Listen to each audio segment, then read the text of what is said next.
পৰম ৰহস্য ইটো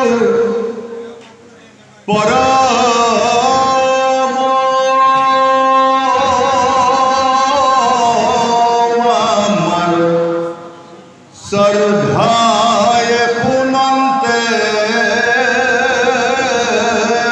তবে দুস্তৰ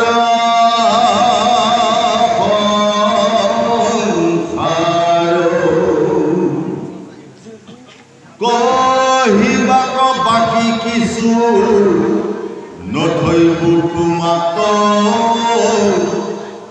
তুমি কে পৰম মোৰ পুহিত সাক্ষাৎ নিষ্ট কৰি কহু খাব ধানে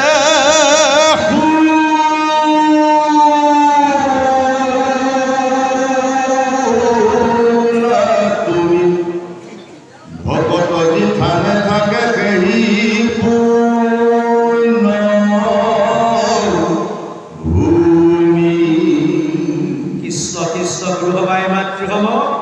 প্ৰেম ভগবতীত কৃষ্ণ বান খাইছিল মাতৃ যশোদাৰ আগত প্ৰথমে যশোদাৰ এটা অহংকাৰ হোৱাৰ কাৰণে কৃষ্ণক বান্ধিব পৰা নাছিল যশোদাৰ অহংকাৰ আছিল মই বান্ধি মোৰ পুত্ৰক বান্ধি এই দুটা অহংকাৰৰ কাৰণে দুৱাটো কমি আছিলে যিমান ৰছী আনি টানি টানি বান্ধিবলৈ চেষ্টা কৰিলে কিন্তু যশোদাই কৃষ্ণক বান্ধিব পৰা নাছিল দুৱান কমিছিল শেষান্তৰত গৈ কৃষ্ণই নিজে বান্ধ ল'লে কাৰণ যশোদা একান্ত ভক্তি হ'ল কৃষ্ণক মই বান্ধিমেই এই দৃঢ় ভক্তিৰ কাৰণে কৃষ্ণই বান্ধ খালে সেইকাৰণে আমাক কৈছে যেতিয়ালৈকে আপোনাৰ মোৰ সুদৃঢ় বিশ্বাস নহয় কৃষ্ণৰ প্ৰতি ভাৱাপন্ন সমপন্ন যেতিয়ালৈকে নহয় তেতিয়ালৈকে আমি ভক্তিৰে কৃষ্ণক বান্ধিব নোৱাৰোঁ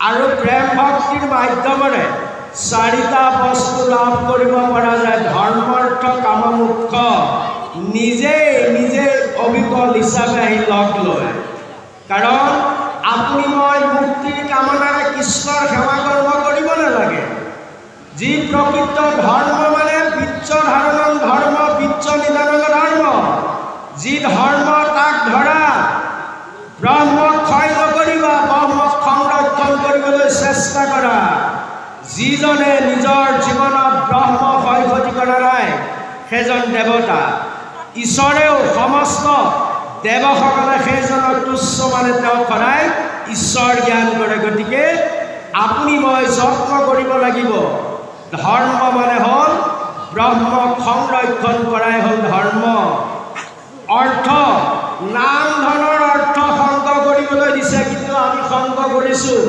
বেপাৰ বাণিজ্য কৰিছোঁ নিজৰ দেহটোক পোষণৰ কাৰণে কিছুমান আমি অৰ্থ সংগ কৰিছোঁ প্ৰকৃত সেইটো অৰ্থ সংগ কৰিবলৈ কৃষ্ণই কোৱা নাই নিত্য নৈমিত্তিক কৰ্মৰ মাধ্যমেৰে ঈশ্বৰ কৃষ্ণৰ নাম ধনৰ সংগ কৰিব লাগিব আৰু এনে কৰ্ম কৰক যি কৰ্মৰ মাধ্যমেৰে কৃষ্ণক লাভ কৰিব পৰা যায় সেই কৰ্মকে কৰ্ম বুলি কৈছে নিত্য নৈমিত্তিক কৰ্মকে ঈশ্বৰৰ সেৱা কৰ্ম বুলি কৈছে আৰু এই তিনিটা বস্তু লাভ কৰাৰ পাছত তেতিয়া মোক্ষ মুক্তি নিজে নিজে আহি লগ লয় গতিকে এই গুপ্য কথাবিলাক কৃষ্ণই উদ্ধৱক কোৱাৰ পাছত উদ্ধৱ মহাশয় তেওঁ অন্তৰত আৰু দুগুণে সুখ প্ৰকাশ পাইছিলে উদ্ধৱে কৃষ্ণক গদ গদ ভাষাৰে অৰ্থাৎ কৃষ্ণক প্ৰকাশ কৰিছিল কাৰণ উদ্ধৱৰ মুখেৰে শব্দবিলাক স্পষ্ট ফুটি অহা নাছিল গুৰুসকল এজন ভকত বা এজন মহন্তৰ অন্তৰত ইমান আঘাত ইমান দুখ আজি যদি উদ্ধৱে কান্দিব পাৰে কৃষ্ণৰ কাৰণে আপুনি মই কেতিয়াবা কৃষ্ণৰ কাৰণে এবাৰ কান্দিবলৈ যত্ন কৰিছিলে বাৰু গুৰুসকল মাত্ৰ আমি কান্দিছোঁ পুত্ৰ পৰিবাৰৰ কাৰণে আমি কান্দিছোঁ নাতি লুকাৰ কাৰণে আমি কান্দিছোঁ নিজৰ জীৱনটোক লৈ কাৰণ জীৱনত আমাক লাগে বহু ধন সম্পত্তি কিন্তু আমি কৃষ্ণৰ কাৰণে কান্দিবলৈ চেষ্টা কৰা নাই এবাৰ কাণ্ডত হৃদিস্থিত পৰমাত্মা কৃষ্ণ যিজনে মোক এটা সুন্দৰ দেহ দান কৰিলে, এই দেহতে জীৱাত্মা সোমাই আছে। সেই জীৱই কান্দিছে, উদ্ধৱ নামৰ জীৱাত্মাটোৱে কান্দিছে। কাৰণ উদ্ধৱে গম পালে কৃষ্ণ ওলাই যোৱাৰ পাছত মোৰ ব্যৱস্থা কি হ'ব এতিয়া, সেইকাৰণে জীৱই কান্দিছে। তেতিয়া সেই কৃষ্ণই উদ্ধৱ নামৰ জীৱাত্মাক কৈছে যে হে বান্ধৱ উদ্ধৱ, তুমি চিন্তা নকৰিবা, তোমাক মই একেবাৰে গোপন তথ্য কথাবিলাক প্ৰকাশ কৰিম, তোমাৰ পৰা মই কোনো কথা গোপন কৰি নাৰাখোঁ। গতিকে গুৰুসকল, আমিও তেনেকৈ বন্ধু বান্ধৱ আৰু নিজৰ গুৰুজনাৰ ওচৰত আমি কোনো কথা লুকুৱাব নাপায়। কিন্তু আজিৰ সমাজত কি হৈছে, ঢাকন দিওঁতে দিওঁতে পৰম গুহ্য তত্ত্ব ৰহস্যৰ কথাবিলাক একেবাৰে ঢাক খাই গ'ল। ইজনে এটা ঢাকন দিলে সিজনে এটা ঢাকন দিওঁতে দিওঁতে শেষত গৈ শিষ্যৰ ভাগত একোৱেই নপৰে। গতিকে প্ৰত্যেক গুৰুৱে যত্ন কৰে অস্ত্ৰপাত বাচাই ৰাখিবৰ কাৰণে। কিন্তু আপোনাসৱৰ ওচৰত বিনম্ৰ অনুৰোধ, কাৰণ যদি আপুনি প্ৰকৃত গুৰু হয় তেতিয়াহ'লে শিষ্যক আপুনি হিয়া ভৰি দান কৰক, ব্ৰহ্মতত্ত্ব প্ৰকাশ কৰক, যাৰ প্ৰকাশতেই সেই শিষ্যই জানো ভগৱন্তক লাভ কৰিবলৈ সক্ষম হয়। গতিকে এই কথাখিনি উদ্ধৱ আৰু কৃষ্ণৰ মাজত প্ৰকাশ পাইছে। কাৰণ গুৰুসকল, কাৰণ আজি ইমান এখন সুন্দৰ সমাজ, কাৰণ আমি সঁচাকৈ নিজকে ধন্য মানিছোঁ আপোনাসৱৰ নিচিনা মহন্ত দৰ্শন পায়। ক'ত পাম আমি জীৱনত এনেকুৱা সাধু মহন্ত দৰ্শন? আপোনাসৱে সাধু মহন্ত, আপোনাসৱে ভকত। কাৰণ আপোনাসৱৰ দৰ্শনে আমাৰ জীৱনৰ সমস্ত বিকাৰ মল সকলোবিলাক দূৰ কৰি দিলে, আজি দুই পখালি পৰিষ্কাৰ হ'ল। কাৰণ আমি জীৱনত বহুত অপকৰ্মত লিপ্ত হ'লোঁ, মহাপাপী। আপোনাসৱৰ এখন একাশী দৰ্শনেই, একাশী বাক্যই আমাৰ জীৱন ধন্য কৰিলে। গতিকে আপোনাসৱ পৰম ভাগ্যৱান। কৃষ্ণৰ য'ত পৰম তত্ত্ব গুহ্য ৰহস্যৰ কথাবিলাক প্ৰকাশ পায় জানিব, সেইখনে বৈকুণ্ঠ। ইয়াতকৈ আৰু বেলেগ এখন বৈকুণ্ঠ ক'তো নাই গুৰুসকল। এইখনেই নমিক্ষাৰণ্য, ইয়ে হ'ল বৈকুণ্ঠ। গতিকে ইয়াত ধাৰে ধাৰে অমৃত বৈ আছে, মাত্ৰ আপোনাসৱে প্ৰাণ কৰক। যি প্ৰাণ কৰিলে আৰু জীৱনত আৰু অন্য একো প্ৰাণ কৰাৰ প্ৰয়োজন নাথাকে। হেন কৃষ্ণৰ কথা অৱহেলা কোনো নকৰিব, কৰ্ণ ভৰি কৃষ্ণৰ কথা শুনক, কৃষ্ণই কৃপা কৰিব। কৃষ্ণ অকণমান আমি বুজিব বিচাৰিছোঁ। আহক আহক। ইতিমধ্যে গুৰুজনাই কৈছে যে ইয়াত যিহেতু আমি শাস্ত্ৰ আলোচনা কৰিছোঁ, কিছু কথা ঢাকন দি যায়, কিন্তু এনে এখন আমি ঢাকন বা গুৰু বাক্য বুলি বহুতে আমাক ঢাকন দিয়ে। কিন্তু কথা হ'ল যে গুৰুৱে কাণে কাণে কিবা সুকীয়াই ভকতক বাকী চব পলায়। কিন্তু ইয়াৰ এখন হ'ল আমাৰ দাপোন। এই দাপোন যি বক্তব্য ৰাখে, দাপোনে যি কয়, তাত আমি অকণমান আলোচনা কৰিব পাৰোঁ। গুৰুসকলৰ পৰা আমি যি পাইছোঁ যে গুৰুৰ বাধা পায়, কিন্তু গুৰু কথা ক'বলৈ নাপায় বুলি কয়। গুৰুৱে আপোনাক যি দিছে, খানা খানা দিছে, আৰু মই যেতিয়া শাস্ত্ৰৰ ওপৰত আপোনালোকে ব্যাখ্যা কৰে, তেতিয়া আপুনি বা আন এজনেও নকয় যে তত্ত্বখিনি বুলি নকয়। কিন্তু আমাৰ ব্যাখ্যাচাৰ্যসকলে মাজনে কয় যে কথা ক'ব নাপায়, গুৰুৰ বাধা, গুৰুৰ কথা। কিন্তু গুৰুৱে আপোনাক যি দিছে, কাণে কাণে দিছে, আপুনি সেইটো কেতিয়াও নকয়। ইয়াত আপোনাৰ ওপৰত আপুনি বক্তব্য ৰাখিব। সেই বক্তব্যৰ বক্তব্য গুৰুৱে দিয়াও হয়, তেতিয়া আপুনি মোক নকয় যে গুৰুৱে দিয়ে। গুৰুৱে দিয়া কথাখিনি কৰিবলগীয়া কিন্তু দাপোনৰ মাধ্যমেৰে প্ৰকাশ ভকতৰ মাজত পাব লাগে, কিন্তু নাহে। এই বিষয়টো আপোনালোকে অলপ লাগি ধৰক।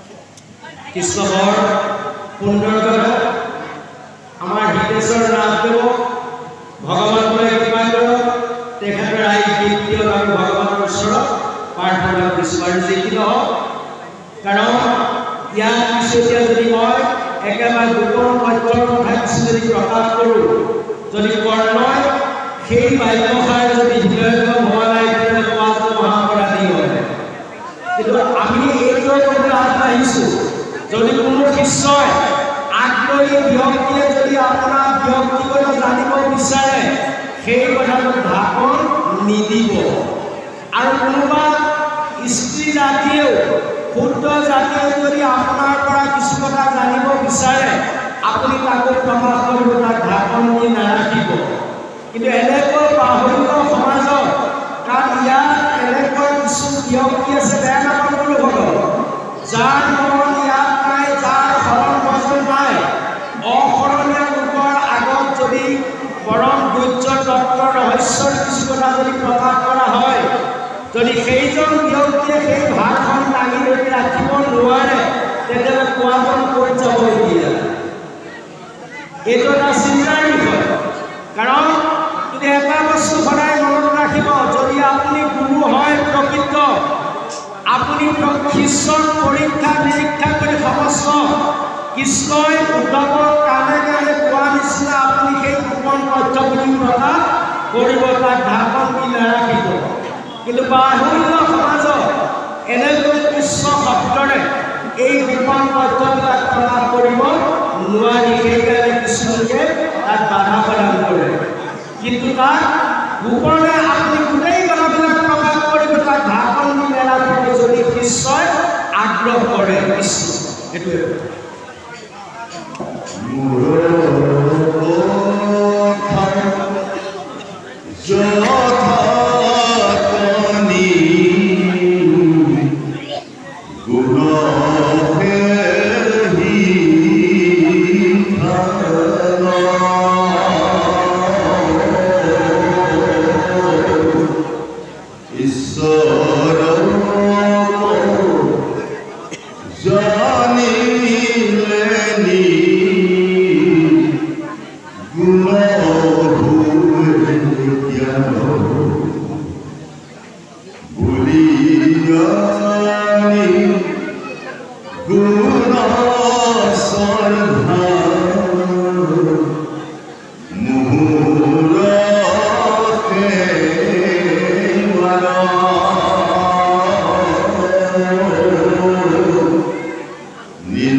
আপোনাৰ সবে কথা পাতিলে কাণ ধৰি কৃষ্ণৰ কথা শুনা লোকসকলৰ বহুত অসুবিধা হয়।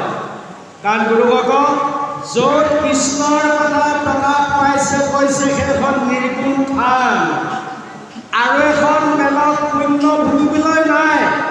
য'ত কৃষ্ণৰ গুণগান হৈছে সেইখনে কৈছে পুণ্য তীৰ্থ, সেইখন হ'ল পুণ্য থান। আৰু য'ত কৃষ্ণৰ গুণগান হৈছে কৈছে তাত নিৰ্গুণ জ্ঞান, সেইটোৱে যিজনে একান্ত দিহতাৰে হৃদয়ংগম কৰি কৃষ্ণৰ কথা শ্ৰৱণ কৰিছে সেইটো কৈছে নিৰ্গুণ জ্ঞান। আৰু যিজনে শ্ৰদ্ধাপূৰ্বক কৃষ্ণৰ গুণাগান হৃদয়ংগম কৰিছে সেইটো কৈছে নিৰ্গুণ ভকতি, সেইটো নিৰ্গুণ সেৱা। গতিকে গুৰুসকল, গুণময় সংসাৰত এই মায়াই মোহিত কৰি ৰাখে মহাজ্ঞানীগণকো। এই কৃষ্ণৰ অৰ্থাৎ বিষ্ণুৰ মায়াই আকৰ্ষণ কৰি আছে। যিজনে কৃষ্ণৰ গুণনামৰ মাধ্যমেৰে এই মায়াক ছেদন কৰিব পাৰে সেইজনেই থানৰ পৰা ওলাই যাব, জাল ফালি বাহিৰ হৈ যাব। সেইকাৰণে কথাতে কয়, 12 হাত জালখন 13 হাত ফাটা, ভাল মাৰিলি বাপৰ বেটা, ৰৌবৰালি সৰকি যায়, পুথি খলিয়না পাহে পাহে ফাঁচি লয়। গতিকে এই নিৰ্গুণ ভকতিৰ মাধ্যমেৰে, নিৰ্গুণ জ্ঞানৰে, নিৰ্গুণ অৰ্থাৎ সেৱাৰ মাধ্যমেৰে যিজনে কৃষ্ণৰ সেৱা কৰ্ম কৰিব আৰু যাৰ কৰ্ণপথেৰে কৃষ্ণৰ কথা হৃদয়ংগম হ'ব, আৰু কৈছে শ্ৰৱণ কীৰ্তনকে শ্ৰেষ্ঠ কৰি যিজনে ঈশ্বৰৰ কৰ্ম কৰিব সেইজনে মায়াজাল ফালি ওলাব। আৰু যিসকল লোকে পৃথিৱীলৈ আহি ঈশ্বৰৰ নামত যিসকলে ঈশ্বৰক ফাঁকি দি কৰ্ম কৰিছে সেইসকলে ফাটা জালতে লাগি তাতেই মৰিব। কিন্তু সেইকাৰণে ভগৱতী নিজা নিজা আৰু মুক্তি নিজা। গতিকে আপোনাক ভাগৱত কৈছে এখন দাপোন, সুন্দৰ আইনাৰ নিচিনা ইয়াত জল জল পথ পথ দুটা ৰাস্তা ভাগৱতে দেখাইছে। আপুনি যদি ভালৰ পথ লয় তেতিয়াহ'লে এই জীৱই তৰণৰ পথটো পাব, আৰু যদি দুৰ্গম পথেৰে গমনাগমন হয় জীৱ আকৌ মেৰ পাতত সোমাব। গতিকে গুৰুসকল, ইয়াত সুন্দৰভাৱে ভাগৱতে স্পষ্ট প্ৰকাশ কৰিছে, শ্ৰৱণ কীৰ্তনৰ মাধ্যমেৰে এই জীৱই কৰিব পাৰে। 3য় স্কন্ধত 81 ভক্তিৰ কথা প্ৰকাশ কৰিছিলে কপিলে দেৱহূতিৰ আগত, মাতৃ দেৱহূতি। কিন্তু পিছত গৈ নিজৰ মাতৃক নৱবিধা ভক্তিৰ কথা ক'লে, শ্ৰৱণ কীৰ্তন নিস্মৰণ দাস্য সখিত্ব বন্দন আত্মনিবেদনলৈকে। কিন্তু শেষত গৈ দেৱহূতিক কৈছিল যে শ্ৰৱণ আৰু কীৰ্তনে হ'ল শ্ৰেষ্ঠ। গতিকে আপোনাৰ হবে এতিয়া শ্ৰৱণ যদি হৈছে তেতিয়াই কীৰ্তন হ'ব। সেইকাৰণে গুৰুসকল চব শব্দত হ'ল গ্ৰহণ কৰা। যদি আপোনাৰ কৰ্ণপথেৰে কৃষ্ণৰ কথা যদি হৃদয়ত প্ৰৱেশ হৈছে, যদি কীৰ্তন হৈছে তেতিয়াই শ্ৰৱণ হ'ব।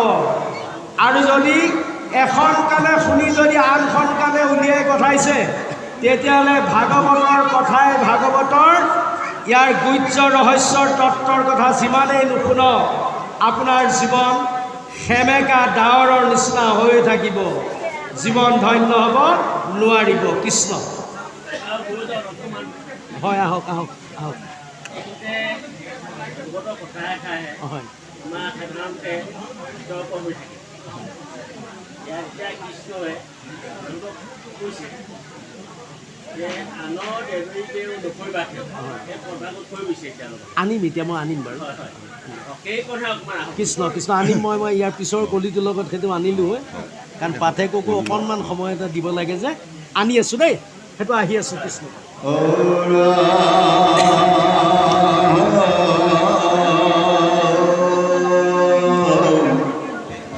দণ্ডে সত্যে সামরে বীর শীত সটুর দুলে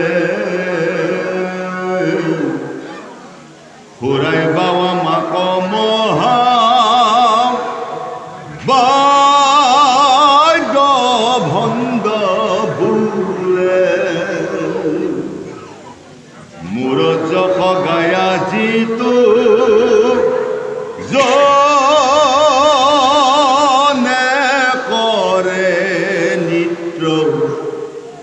নাহি তাৰ চিন্তা কিছু ভৈল কীট কীট বাৱে হাত তালি যিটো কৰিয়া কীৰ্তন মোৰ প্ৰেম ভাৱ তয়া কুল কৰে মন মাটি তলু তাৰি পাৰে যিটো মহাশয়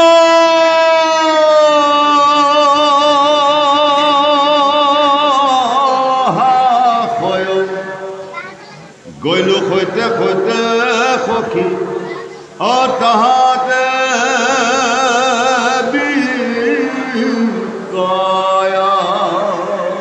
কৃষ্ণ কৃষ্ণ হে গুৰু। ঐ ভাইটি, ভাল নোহোৱা হ'ল। ঐ এইটো ঠিক কৰা।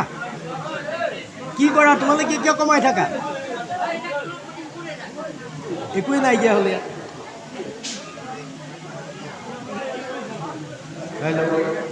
বা কৃষ্ণ, আমি আগবাঢ়িছোঁ গুৰুসকল। সেইটো এবাৰে ফিক্স কৰি ৰাখা, কমাই নাথাকিবা বাৰে বাৰে। বাৰু আমাৰ গোসাঁইৰ কথা ভাগ আনিছিল, আমি তেখেতে প্ৰশ্নভাগী নানা হৈও আমি প্ৰকাশ কৰিলোঁ হৈ। কাৰণ কৃষ্ণই উদ্ধৱৰ আগত কৈছে যে সখী, যে আন দেৱতাৰ ওচৰত হাত নেপাতিবা বুলিয়ে কৈছোঁ, যে আনৰ দেৱৰ লগত সম্বন্ধ নাৰাখিবা। কাৰণ পোনতে মোকেই ভজা, মোৰ গুণনাম প্ৰকাশ কৰা। এতিয়া এটা কথা আহে কেতিয়াবা, অন্য দেৱী দেৱ নকৰিবা, সেই গৃহে নপঢ়িবা, প্ৰসাদো নাখাবা, ভক্তি হ'ব বিবিচাৰ। এইটো কথা বহুত আলোচনা হয়। কিন্তু এতিয়া আন দেৱ বুলি ক'লে পোনতে আমাৰ কিছু গোসাঁইসকল গুচি যায় যে সূৰ্যক সেৱা নকৰিবা, বায়ুক নামানিবা, বৰুণক নামানিবা, যে এইসকললৈ চিধা গুচি যায়। প্ৰকৃততে সেইটো নহয় দেই গুৰুসকল।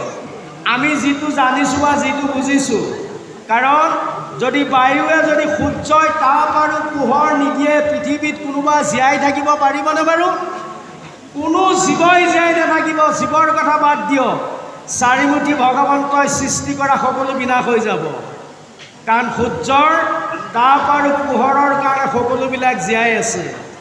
আৰু যদি বায়ুৱে বায়ু বন্ধ কৰি দিয়ে, কোনোবা জীয়াই থাকিব জানো? নাথাকে। সেইসকলক ক্ষুদ্ৰ দেৱতা বুলি কোৱা নাই, আন দেৱ বুলি সেইসকলক কোৱা নাই। মাত্ৰ কৈছে এই শুদ্ধ পাৰ্থিৱ জগতত, শুদ্ধ ব্ৰহ্মাণ্ডত আপোনাৰ মোৰ শৰীৰত যি কাম, ক্ৰোধ, লোভ, মোহ, মাত, মাশ্চৰ্য, এইসকলক আনদেৱ বুলি কৈছে। এইসকলৰ গৃহলৈ নাযাবা, এইসকলে সংগ কৰি দিয়া প্ৰসাদো নাখাবা, আৰু সেইসকলক শৰণ নল'বা। মাত্ৰ তোমাৰ হৃদয়তে মই আছোঁ, পোনতে তুমি মোক মানা, মোক ভজা, তেতিয়াহে মই তোমাক বিপদৰ পৰা উদ্ধাৰ কৰিম। গতিকে আন দেৱ বুলি ক'লে আমি সূৰ্য, বায়ু, বৰুণক আমি সেইটো ভাবিব নালাগে। আকৌ কৈছে সখী, ভকতৰ সংগ যেতিয়ালৈকে নহয়, আৰু ভকতৰ সংগত যেতিয়ালৈকে শ্ৰৱণ কীৰ্তন নহয়, তেতিয়ালৈকে মুক্তি লাভ কৰিব নোৱাৰিবা। পৰম পদটো তেতিয়ালৈকে পোৱা নাযায়। আৰু কৈছে যিজন ব্যক্তিয়ে মোৰ গুণনামৰ মাধ্যমেৰে, অৰ্থাৎ মোৰ নাম লৈ আনন্দত আপোন পাহৰা হৈ পৰে, যিজনে মহোৎসৱ কৰে, গাই নাচে, নিজকে ক'ব নোৱাৰা হৈ পৰে। আৰু কৈছে সেইজন মোৰ সকলোতকৈ প্ৰিয়, যিজনে কৃষ্ণৰ নাম গাওঁতে নিজক পাহৰি কৃষ্ণৰ নামত যিজনে সোমোৱাই দিয়ে, আৰু নিজকেই তেওঁ পাহৰি পেলাই মইনো কোন, এক কৃষ্ণ তেওঁ দ্বিতীয় নাস্তিক, এনে এটা ভাৱৰ জাগ্ৰত হয়। সেইকাৰণে কৈছে পাৰিলে মহোৎসৱ কৰা, ৰথ যাত্ৰা কৰা, আৰু যদি পাৰা তুমি তোমাৰ ঘৰত ভকতক আনি তুমি এবাৰ মোৰ গুণনাম প্ৰকাশ কৰা, তাতেই মোক পাবা। এইটো হ'ল নিগুণ ভক্তিৰ এটা পথ গুৰুসকল। আৰু যিমান গুণনামৰ মাধ্যমেৰে মহোৎসৱ কৰা হয়, এইটো হ'ল এটা গুণময় সংসাৰৰ গুণময় লীলা। এই গুণময় সংসাৰত গুণময় লীলাৰ মাধ্যমেৰেও কৃষ্ণক লাভ কৰিবলৈ সক্ষম হয়। সেইকাৰণে আমাক ইয়াত এটা পথ দেখাইছে। যদি বিৰল স্থানত বহি কৃষ্ণক চিন্তা কৰাৰ যদি ক্ষমতা ৰাখিব নোৱাৰে, তেতিয়াহ'লে এনেকৈ উৎসৱ শ্ৰৱণ কৰি মোৰ নাম ল'লেও জীৱই এটা সুফল লাভ কৰিব পৰা যায়। এই পথ গোটেইকেইটা আমাক দেখাইছে কৃষ্ণ।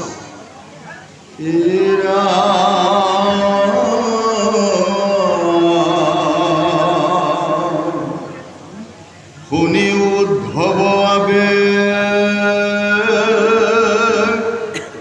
ৰহস্য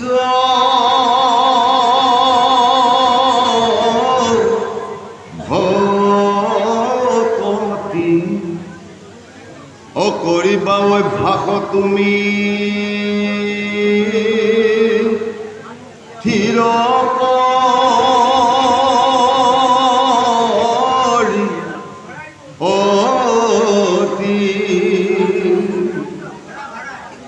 বাহিরে ভিতরে জানা ইতু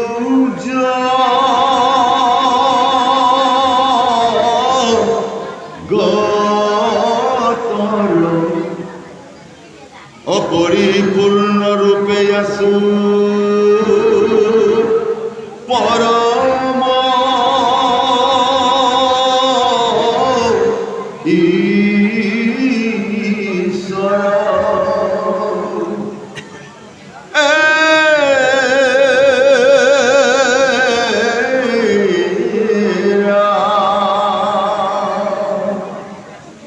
জানি তু তত্র কথা ধীর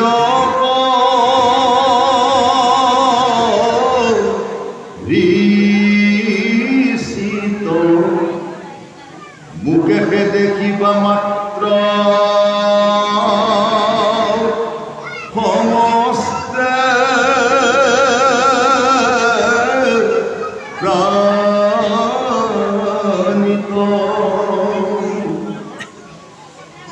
আপনা তো দেখিবা চরইয়া তো জানি জ্ঞান দৃষ্টি চাই মুখ ফুরিবা প্ৰণামী। কৃষ্ণ কৃষ্ণ আমাৰ সেই গুৰুসকল যে হে উদ্ধৱ, এই ৰহস্যৰ ভকতিৰ কথা কৈছোঁ, তুমি শুনা। কাৰণ বাহিৰে ভিতৰে সকলোতে মোকেই দেখিবা, আৰু এইটো দেখিবলৈ আমি অভ্যাস কৰিব লাগিব গুৰুসকল। এই প্ৰেম ভকতি ৰহস্য ভকতি, কাৰণ তেতিয়াই আগবাঢ়িব পাৰিম। যদি আপোনাৰ মোৰ অভ্যাস নাথাকে, কি অভ্যাস কৰিব লাগিব, কি অভ্যাস কৰিলে আমি প্ৰেম ভকতিলৈ সোমাব পাৰিম। কাৰণ গুৰুসকল, যেতিয়ালৈকে আমাৰ প্ৰাণায়ামৰ ব্যৱস্থাটো নাথাকে, এই প্ৰাণায়ামৰ মন আৰু প্ৰাণক প্ৰাণায়াম 8 প্ৰকাৰৰ আছে গুৰুসকল। যদি পাৰে আপোনালোকে প্ৰাণায়ামৰ ব্যৱস্থাটো ৰাখিব, এইটো গুৰুৰ পৰা কিছু বুজি ল'ব। অনুলোম বিলোম কপালভাতি ভস্ত্ৰিকা ৰেচম পূৰক কুম্ভক কৰি এনেকৈ 8 প্ৰকাৰৰ প্ৰাণায়াম আছে। এই প্ৰাণায়ামৰ দ্বাৰা আমাক অভ্যাস কৰিবলৈ গৈছে। অভ্যাস কৰিলে অভ্যাসে নৰ কৰ্ণমতে কৰে ফল। যিজন ব্যক্তিয়ে একান্ত দৃঢ়তাৰে এটা ভাল পৰিৱেশৰ মাজেৰে এই প্ৰাণায়ামৰ ব্যৱস্থা কৰে, সেইজনে প্ৰেম ভকতিলৈ আগুৱাই যাব পাৰে। আৰু কৈছে সমস্ত বিশ্ব ব্ৰহ্মাণ্ডত যিমানবিলাক ঈশ্বৰৰ সৃষ্টি সকলোকে হৰিময় জ্ঞান কৰে আৰু কৃষ্ণ বুলিয়ে ভাবে। যাৰ এই অভ্যাসলৈ গ'ল, যিজনে কৃষ্ণৰ হৃদয়তে আছে বুলি জানিলে বা বিশ্বাসত ল'লে, সেইকাৰণে কৃষ্ণই উদ্ধৱক কৈছে যে মই তোমাৰ হৃদয়তে ঈশ্বৰ হিচাপে আছোঁ, তুমি প্ৰেম ভকতিৰে অভ্যাসেৰে মোক চাবলৈ যত্ন কৰা আৰু সমস্ত জীৱ জগত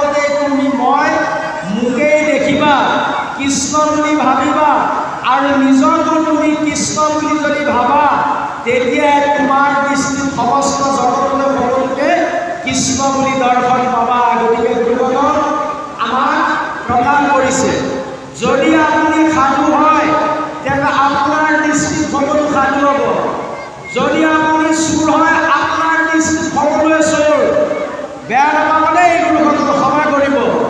কাৰণ যদি আপুনি সাধু মহন্ত যদি বৈষ্ণৱ হয় আপোনাৰ দৃষ্টিত সকলো সাধু হ'ব।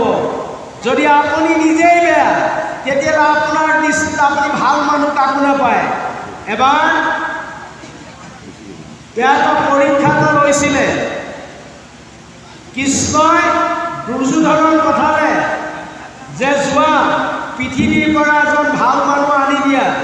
দুৰ্যোধনে গোটেই পৃথিৱী পৰিভ্ৰমণ কৰিলে, তেওঁ এজন ভাল মানুহ ক'তো দেখা নাপালে। পিছত আহি কৃষ্ণক ক'লে যে পৃথিৱীত মোতকৈ আৰু ভাল মানুহ কোনো নাই।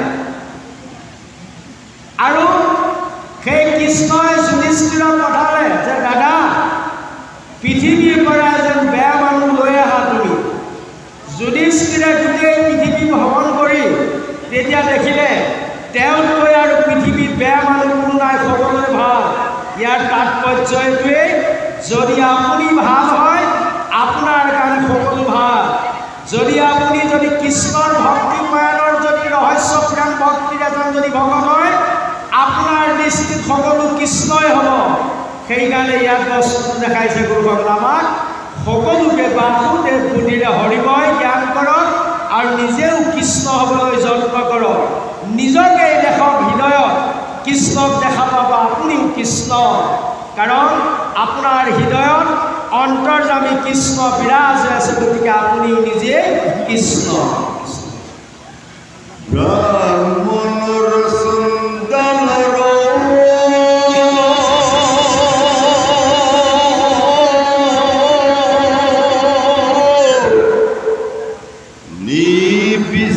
নিবিচারি কুল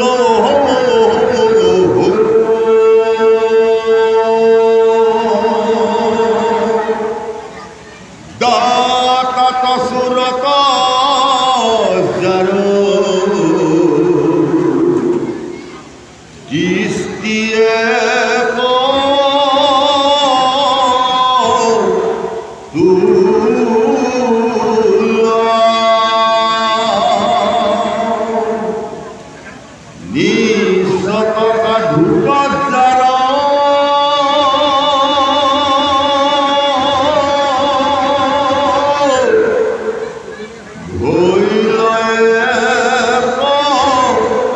জ্ঞান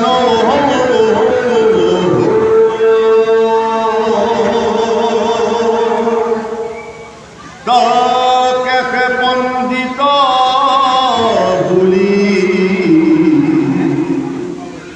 কি কি করব জানা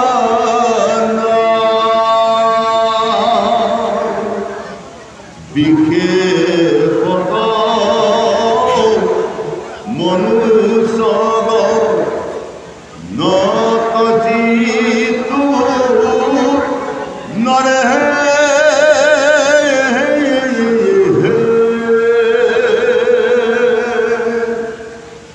জ্ঞান দৃষ্টি সর্বদয়া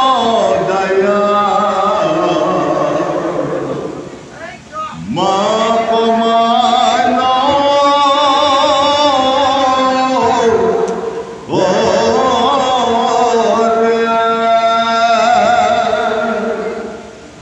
হিংসায় কুয়াদি তীর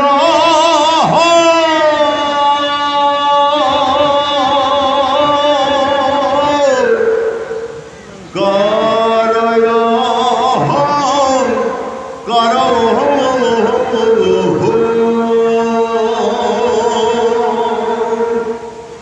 নষ্ট হুয়ে দেবে হবে তাওক্ষণে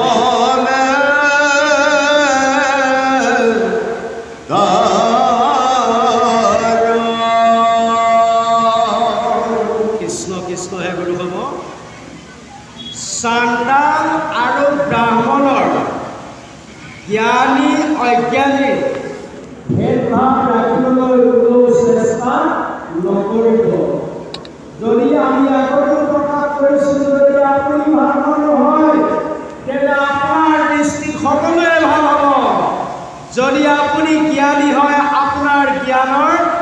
দৃষ্টিৰে আনক আপুনি জ্ঞানী বুলিয়ে ভাবিব।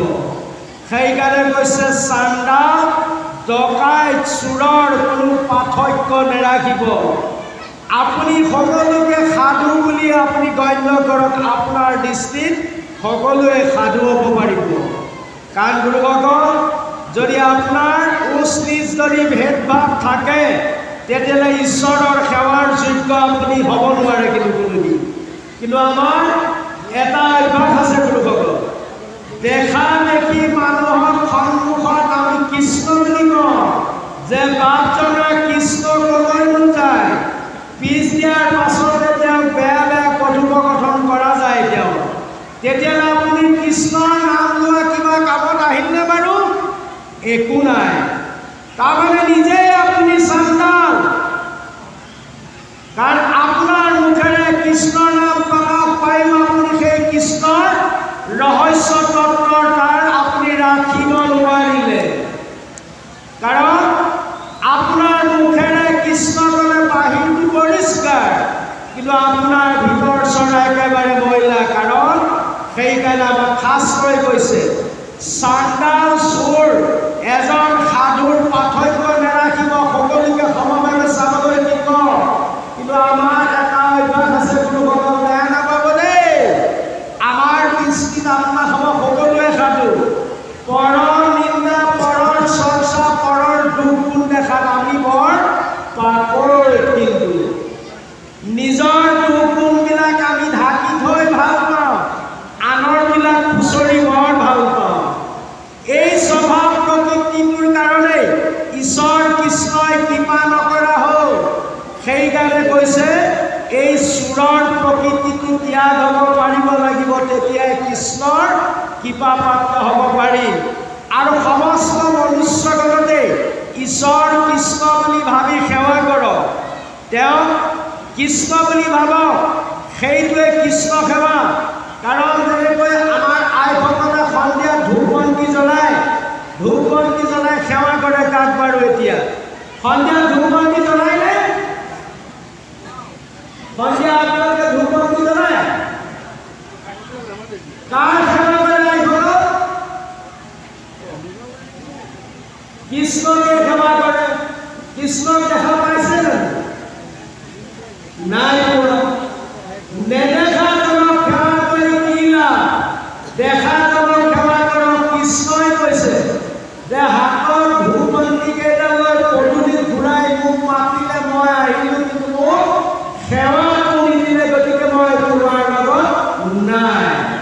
কাৰণ ঈশ্বৰ কৃষ্ণই এখন গৃহস্থলী ধৰ্মৰ আইগৰাকীক পৰীক্ষা কৰে। হাতত ধূপ বন্তি লৈ পদূলিত যেতিয়া কৃষ্ণৰ নাম প্ৰকাশ কৰা আপোনাৰ সন্মুখলৈ যোনেই নাহক, সেইদৰে কৃষ্ণ বুলি আপুনি ভাবি ল'ব। সেইকাৰণে কৈছে মনুষ্যগণকে মই বুলি ভাবি সেৱাটো দিবা, সেইটোৱে মোৰ কৃষ্ণৰ সেৱা। কিন্তু আমি আকৌ বেয়া পাওঁ, কিয়নো সেই সময়ত মোৰ সন্মুখত এনেকুৱা এজন ব্যক্তি আহি এই সন্ধিয়া সময়ত যে গিয়াৰ লাগি যায়, বুজিছেনে?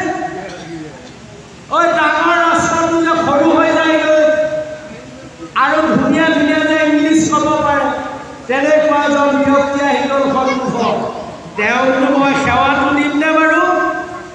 আকৌ এনেকুৱা এজন ব্যক্তি হৈ ভগৱান আহে, আপোনাৰ তেওঁৰ গৃহৰ লগত পাৰিবাৰিক কণ্ডল আছে, ভগৱানে সেই ৰূপত আহিব। আৰু এজন ব্যক্তিক কেতিয়াবা পঠাই তেওঁ চৰিত্ৰহীনতা এজন ব্যক্তিক সন্মুখত হাজিৰ কৰাই দিলে।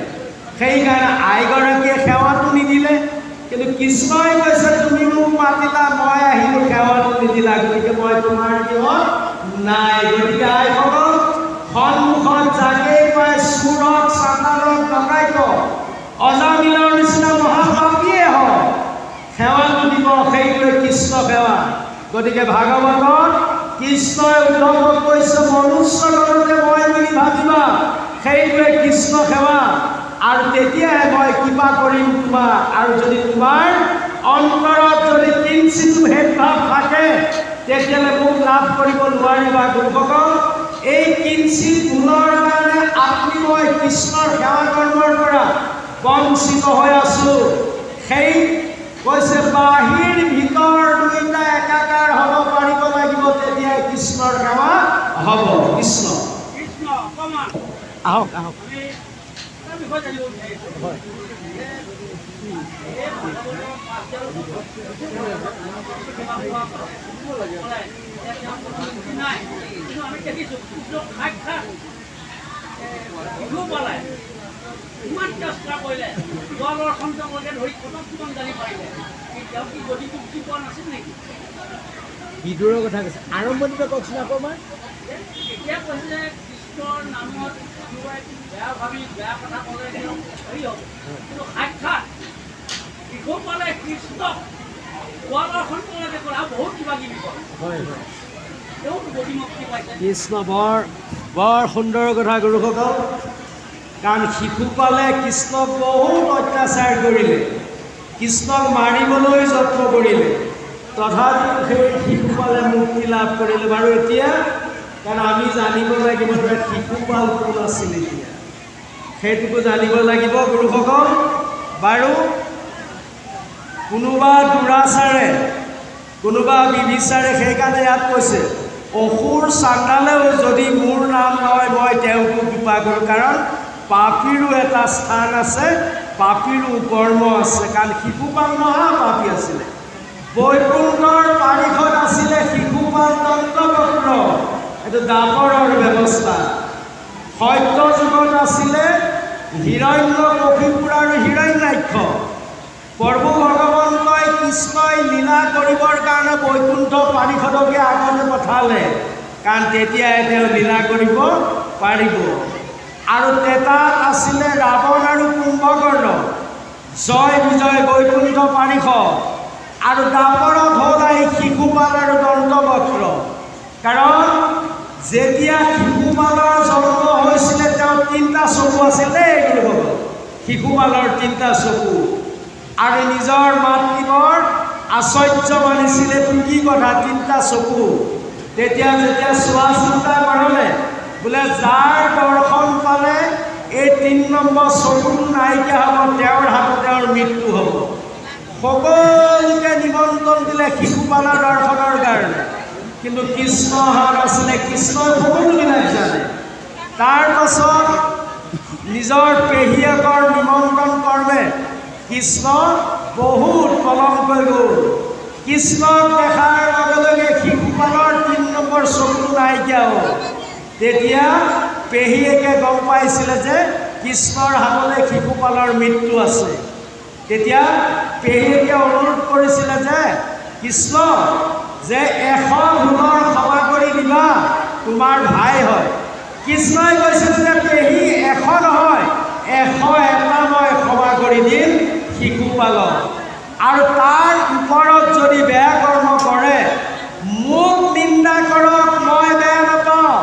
যদি শিশুপালে যদি মোৰ ভকতক নিন্দা কৰে, 101টা যিদিনা হ'ব সেইদিনাই শিশুপালৰ নিধন হ'ব। গতিকে আমাৰ হিতেশ্বৰ গোহাঁই প্ৰশ্নৰ এনেভাৱেই কৃষ্ণক নিন্দা কৰক। যেনেকৈ জ্বলন্ত উদাহৰণ আছে অম্বৰীশ ঋষি দুৰ্বাসাই যিটো কৰ্ম কৰিলে, কিঞ্চিত ভুলৰ কাৰণে দুৰ্বাসাই নিজৰ কেক ছিঙি অম্বৰীশলৈ প্ৰকাশ কৰি দিলে, জল জল পট পট অগ্নি প্ৰকাশ হৈ গ'ল, খেদি গ'ল অম্বৰীশৰ ফালে। তৎকালীনে অম্বৰীশক যি ৰক্ষণাবেক্ষণৰ কাৰণে কৃষ্ণই দি ৰাখিছিলে সুদৰ্শন চক্ৰ। কাৰণ ভকতৰ বৎসল ভগৱন্ত, ভকতৰ মনোৰথ সদায় পূৰণ কৰে কৃষ্ণই। কৃষ্ণৰ ভকতক যেতিয়া দুৰ্বাসাই অপকৰ্ম কৰিলে, সুদৰ্শন চক্ৰই দুৰ্বাসাক খেদি গ'ল। তেতিয়া দুৰ্বাসাই 3 কলিকত চাংগ নাছিল, তেতিয়া অম্বৰীশৰ শৰণাপন্ন হ'ল দুৰ্বাসা। গতিকে গোসাঁই ইয়াৰ তাৎপৰ্য হ'ল শিশুপাল মহাপাপী। শিশুপালে কৃষ্ণক অত্যাচাৰ কৰক, কৃষ্ণই ক্ষমা কৰে। কিন্তু যেতিয়া কৃষ্ণৰ ভকতক শিশুপালে যেতিয়া অত্যাচাৰ কৰিবলৈ ধৰিলে, তেতিয়া কৃষ্ণই শিশুপালক ক্ষমা কৰা নাছিল, সুদৰ্শন চক্ৰ চলাই শিশুপালৰ মুণ্ডছেদ কৰিলে। সেইকাৰণে আমাৰ সমক কৈছে গুৰুসকল, নিজকে বেয়া বুলি কওক, আনক বেয়া বুলি নাভাবিব। পৃথিৱীত মোতকৈ আৰু বেয়া মানুহ কোনো নাই, মই সকলোতকৈ বেয়া। এই পৃথিৱীত মই মহাধন, মই মহানৰকী, মই পাতকী। আপোনাক হ'ব গুণী জ্ঞানী, আপোনাক হ'ব কৃষ্ণ ভক্ত। যদি আপোনাক হ'ব মই নিন্দাবাদ কৰোঁ, কৃষ্ণই মোক কৃপা আৰু ক্ষমা নকৰে। কিন্তু ইয়াৰ জ্বলন্ত উদাহৰণ। সেইকাৰণে কাকো নিন্দা নকৰিব, পৰৰ আলাপ নকৰিব আৰু পৰৰ বেয়া চৰ্চা কোনোদিনেই নকৰিব। সকলোকে সমাভাৱে দেখক। ইয়াত প্ৰকাশ কৰিছে পদে মনুষ্য গণতে মই বুলি ভাবিবা, ঈশ্বৰ কৃষ্ণ বুলি সেৱাটো আগবঢ়াবা। কৃষ্ণ তেতিয়া কৃষ্ণই কৃপা কৰিব। কৃষ্ণ